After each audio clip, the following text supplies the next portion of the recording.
2 है जिसका टॉपिक है मैक्सवेल बोल्ट्जमैन स्टैटिक्स। ठीक है।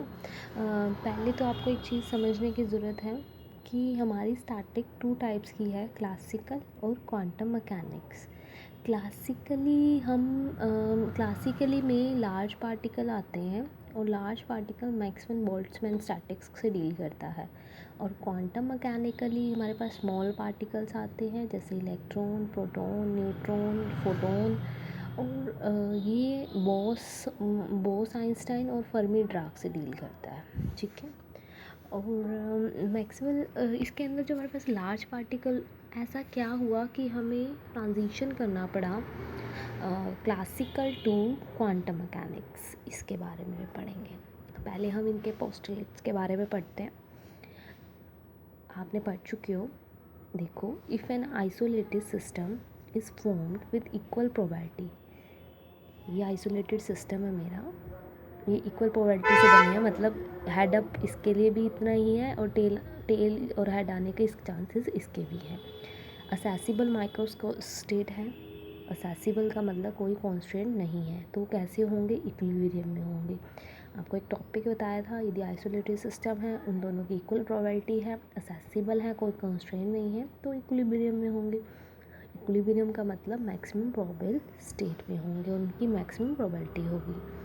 और असेसिबल माइक्रोस्टेट कॉरस्पॉन्डिंग टू वो क्या होंगे? इक्वली प्रोबेबल होंगे। टोटल एनर्जी हमेशा क्या रहेगी? Constant. Number of particle is also constant. अब हम ये स्टैटिक्स के हम पोस्टुलेट्स पढ़ के आ चुके हैं। अब हमारे पास न्यू है फेस स्पेस। ठीक है। फेस स्पेस क्या होता है? जो 2 चीज़ें पे डिपेंड करता है, एक पोजीशन, एक मोमेंटम। जैसे हमने प्रीवियस चैप्टर में पढ़ा था, the system of particle can be of 2 types, static और dynamic.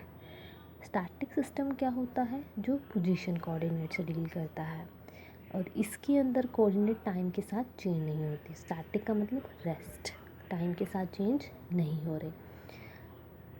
These coordinate do not change with time, मतलब सिस्टम चेंज नहीं हो रहा, मतलब कोऑर्डिनेट में नहीं चेंज होंगे। मैं पहले बात करी पोजीशन। पोजीशन का मतलब एक्स वाई जेड कोऑर्डिनेट, ये भी टाइम के साथ चेंज नहीं होंगे।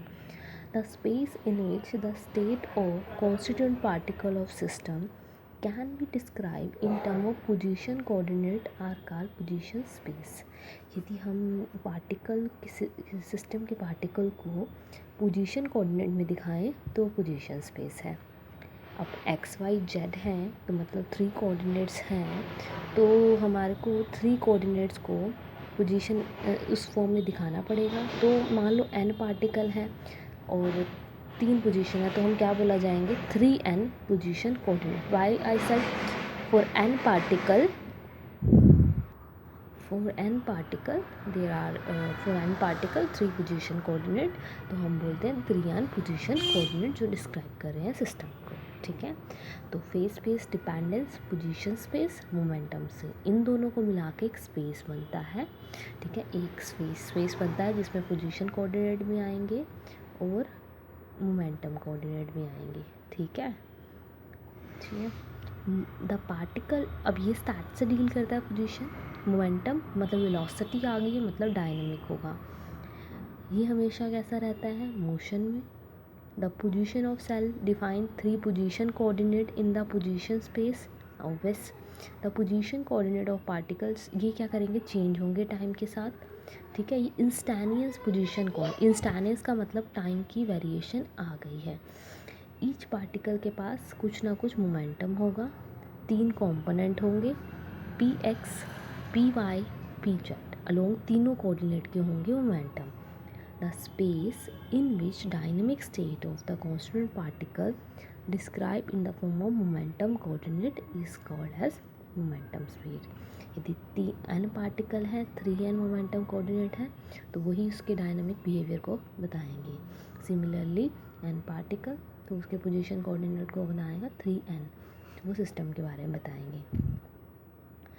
Face space, the complete description of dynamic behaviour of the system, मतलब 3 पोजीशन कोऑर्डिनेट की ज़रूरत है, 3 मोमेंटम कोऑर्डिनेट की ज़रूरत है। The space in which state of the constituent particle can be described in position and momentum coordinate, वो phase space बनाता है। फेज स्पेस किससे? पोजीशन से और मोमेंटम से। ये पार्टिकल जब बनेंगे मिलेंगे तो क्या बनेगा? एक प्रोडक्ट मिलेगी, इनकी वॉल्यूम मिलेगी, 3 कोऑर्डिनेट है तो वो क्या बनाएंगे? Phase space. मतलब कितने होंगे? 3 इसके 3 इसके, तो कितना होगा ये डायमेंशन स्पेस? 6 dimension space. यदि n पार्टिकल है तो क्या बन गया? 6n dimension space. ठीक है। और अब है इसका अवेलेबल वॉल्यूम। ठीक है। फेज स्पेस किस पर डिपेंड कर गया? पोजीशन और मोमेंटम पे। 3n कोऑर्डिनेट तो 3n वो जो डिस्क्राइब करेगा। ऐसे ही मोमेंटम में that describe the dynamic behaviour, that describe the static behaviour. Available volume. Suppose we consider cubical part of the position space bound by the side delta x, delta y, delta z. मैंने ये cube लिया, इसका कोई भी part, ये मान लो ये cube बनाया मैंने, ठीक है। तो ये आपके कोऑर्डिनेट क्या बता रहे हैं? एक्स वाई जेड को बता रहे हैं। ठीक है। Cubical part of the position space को बता रहा है delta X, delta Y, delta Z. मैंने थोड़ी सी वेरिएशन ले ली है, delta X, delta Y, delta Z. तो उसकी वॉल्यूम क्या होगी पोजीशन स्पेस एलिमेंट की? आपको पता है क्यूबिकल की क्या होती है? Length into breadth into height. Delta X, delta Y, delta Z. If we consider, elementary का मतलब होता है स्मॉल पार्ट लिया है हमने, उसमें से, इस पूरे में से हमने कुछ छोटा पार्ट कंसीडर किया है। जैसे एक डाइस है, डाइस में से हम छोटा पार्ट निकाल लूँगी, बीच में से एक निकाल लूँगी, वो एलिमेंट्री पार्ट कंसीडर किया जाता है। Momentum space bounded by delta P X, delta P Z. यदि वो क्यूबिकल पार्ट मोशन में है तो मोमेंटम स्पेस होगा, वो वॉल्यूम के बारे में बताएगा। That is shown by, we can't show with we, तो हमें यहाँ पर टाउ से शो करा है, दैट इज़ टाउ, टी जैसा बनता है, टाउ बोलते हैं। Delta P X, delta P Y, delta Z. अब इनकी जो प्रोडक्ट होगी वो भी कुछ ना कुछ बताएगी, क्योंकि वो एक फेस स्पेस बनाती है, तो हम उसको डिनोट करते हैं डेल्टा गामा। इसको गामा फंक्शन बोला जाता है। इन दोनों के प्रोडक्ट करो, ये आ गया 6n डायमेंशन स्पेस। मतलब ये क्या है? वॉल्यूम है फेस स्पेस की, क्योंकि 6 कोऑर्डिनेट आ गए तो वॉल्यूम किसकी आई? फेस स्पेस की। ठीक है। इसकी वैल्यू जो होती है जनरली कैलकुलेटेड होती है एच नॉट क्यू। ठीक है। एच हमारा प्लैंक कांस्टेंट होता है, ये वैल्यू होती है, क्योंकि आपकी ये कहाँ से आती है? हाइजेनबर्ग की अनसर्टेनिटी प्रिंसिपल से आती है। You know that dimension formula की जो यूनिट होती है वो होती है लेंथ इनटू मोमेंटम। मोमेंटम क्या होता है? Mass into velocity, length upon, अच्छा लेंथ यहाँ मैंने टाइम से मल्टीप्लाई किया, टाइम से डिवाइड किया, ये वेलोसिटी बन गया, ये टाइम इनटू मास। तो ये जो यूनिट आई वो आई किलोग्राम मीटर सेकेंड माइनस 2। तो ये क्या होगी? जूल, ये जूल होती है ना, जूल पर सेकेंड। तो एच नोट की क्या आई? जूल सेकेंड यूनिट आई। तो आपके पास कई बार क्वेश्चन आ जाता है कि अवेलेबल वॉल्यूम के बारे में बताओ और उसकी यूनिट के बारे में बताओ। उसके बाद है हमारे पास division of phase space in 2 compartment. हम पहले पार्टिकल्स को करते थे, अब हमें फेस स्पेस को करना है। फेस स्पेस का मतलब पोजीशन और मोमेंटम को हमें डिस्क्राइब करना है। ठीक है। हमें इनको डिस्क्राइब करना है, समझ गए? हमने प्रीवियस चैप्टर में क्या पढ़ा है? हम एक बॉक्स लेते थे, उसको कंपार्टमेंट में डिवाइड करते थे।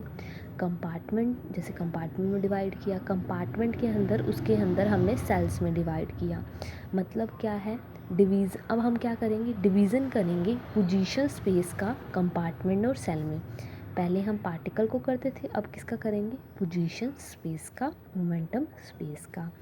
कंपार्टमेंट का साइज़ छोटा बड़ा हो सकता है, लेकिन सेल का साइज़ सेम रहता है, आपको पहले भी बताया था। डिफरेंट कंपार्टमेंट में contain different number of cells, और हर कंपार्टमेंट के पास डिफरेंट सेल भी हो सकते हैं, लेकिन साइज़ सेम रहना चाहिए। मान लो उसके पास 3 है, इसके पास 2 हैं, पर साइज़ सबका सेम रहना चाहिए। The distribution of particle in a box, इस बॉक्स में that could be situated in term of cells, वैसा ही है जैसे हम नंबर ऑफ पार्टिकल को करते थे। ठीक है। तो ये हमेशा पोजीशन स्पेस जो होता है स्टैटिक सिस्टम से ही होगा। ठीक है। और डायनेमिक सिस्टम की बात करें, वो भी फेस स्पेस में आएगा। इसके अंदर भी सेम वैसे ही डिवाइड करेंगे जैसे पोजीशन को किया है।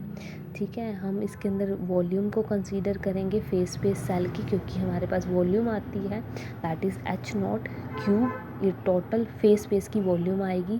क्यों? क्योंकि ये डायनामिक सिस्टम है, डायनामिक सिस्टम में हमारे वॉल्यूम होनी चाहिए। तो फेस स्पेस की वॉल्यूम क्या है? दिस इज़ वॉल्यूम, और जिसकी वैल्यू क्या है? H not cube. ठीक है। और therefore all particle constitute given amount of energy, और ये हर पार्टिकल की अपनी एनर्जी होगी, अपनी वेलोसिटी होगी, और ये एच नॉट क्यूब की यूनिट क्या है? जूल सेकेंड है। और जैसे हमने निकाली है वही लिखा हुआ है कि हमने उसको मोमेंटम को मल्टीप्लाई किया लेंथ से और फिर टाइम से डिवाइड किया, तो हमारे को ये निकल गई है हमारे को फेस स्पेस सेल की वॉल्यूम। ठीक है। उसके बाद कह रहा है ये हर कंपार्टमेंट के पास डिफरेंट नंबर ऑफ सेल्स हो सकते हैं। मान लो ये मेरे पास 3 कंपार्टमेंट के साइज़ भी डिफरेंट, एक बड़ा छोटा भी हो सकता है और ऐसे भी हो सकता है, लेकिन सेल्स जो होंगे डिफरेंट सेल, यहाँ 2 हैं, यहाँ पर 1 भी हो सकता है, यहाँ 3 भी हो सकता है। ठीक है। और जितने भी होंगे सबके सेल्स का साइज सेम रहेगा। Compartment correspond to different energy interval और मोमेंटम, मतलब ऑब्वियस है यदि ये डायनेमिक सिस्टम से डील कर रहा है तो सबकी क्या होंगी? सबकी कंपार्टमेंट में एनर्जी डिफरेंट होगी, कांस्टेंट नहीं रहेगी। ठीक है। और हम इससे एनर्जी और मोमेंटम को निकाल सकते हैं। मान लो मेरे पास के कंपार्टमेंट है, नंबर ऑफ पार्टिकल क्या है? एन के तक जाएंगे। मैक्रो स्टेट उनकी क्या होगी? दिस। और डायनेमिक सिस्टम कहाँ जाएगा? n1 से n के, मतलब एक माइक्रो स्टेट से दूसरे माइक्रो स्टेट में वो चेंज हो रहा है। तो ये कैसा होगा सिस्टम? मोस्ट प्रोबेबल स्टेट में होगा, सेम वैसा ही है सब कुछ। ठीक है। ये आप पढ़ लेना। उसके बाद ऑक्यूपेशन इंडेक्स हम नेक्स्ट वीडियो में करेंगे।